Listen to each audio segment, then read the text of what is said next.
Reserve ബാങ്കിന് നിർദ്ദേശം വന്നു. ഈ കാര്യങ്ങളിലൊന്നും ബാങ്ക് ഭരണസമിതി ചർച്ച ചെയ്യാനോ ബാങ്ക് ഭരണസമിതി ഇതിന് മറുപടി കൊടുക്കുന്നതിനുള്ള നടപടി സ്വീകരിക്കുന്നതിനോ തയ്യാറല്ല. അതിന്റെ കാരണം എന്താണെന്ന് വെച്ച് കഴിഞ്ഞാൽ, ഒന്ന്, ബാങ്ക് ചെയർമാൻ CPM നേതാവാണ്. രണ്ട്, ഈ 8 ലക്ഷം രൂപ ട്രാൻസ്ഫർ ചെയ്ത ജീവനക്കാരും മറ്റ് കൃത്രിമം കാണിച്ച ജീവനക്കാരും പലരും CPM അനുഭാവികളാണ്, അവരുടെ മെമ്പർഷിപ്പ് ഉള്ളവരാണ്.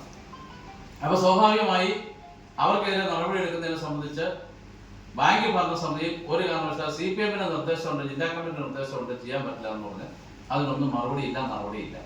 ഇതിന്റെ അടിസ്ഥാനം ഇതാണ് ഇപ്പോൾ ഏറ്റവും വലിയ പ്രതിസന്ധി വന്നിരിക്കുന്നത്. ഈ പ്രതിസന്ധിയുടെ കാര്യത്തിലാണ് ഈ ഓഗസ്റ്റ് 23-നും ഇനി ഈ ബാങ്ക് തുറക്കാനുള്ള സാധ്യതകൾ ഇപ്പം വെള്ളമായിരിക്കുന്നത്.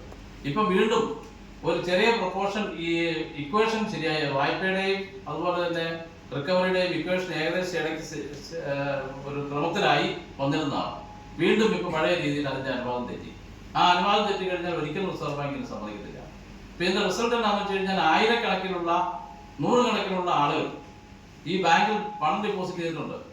അവർക്ക് അവരുടെ മക്കളുടെ കല്യാണാവശ്യത്തിന് പോലും ഒരു നയ പൈസ തിരിച്ചു കൊടുക്കാത്ത സ്ഥിതി ഈ ബാങ്ക് ഉണ്ടാക്കിയിരിക്കുകയാണ്. ഇത് ഈ തൊഴിൽ താലൂക്കിലെ ഏറ്റവും നല്ല രീതിയിൽ പ്രവർത്തിച്ച നിരവധി ബ്രാഞ്ചുകളുള്ള കൃഷിക്കാർക്ക്, സാധാരണക്കാർക്ക് എപ്പോഴും ഒരു അത്താണിയായിരുന്ന ഒരു ബാങ്കാണ്.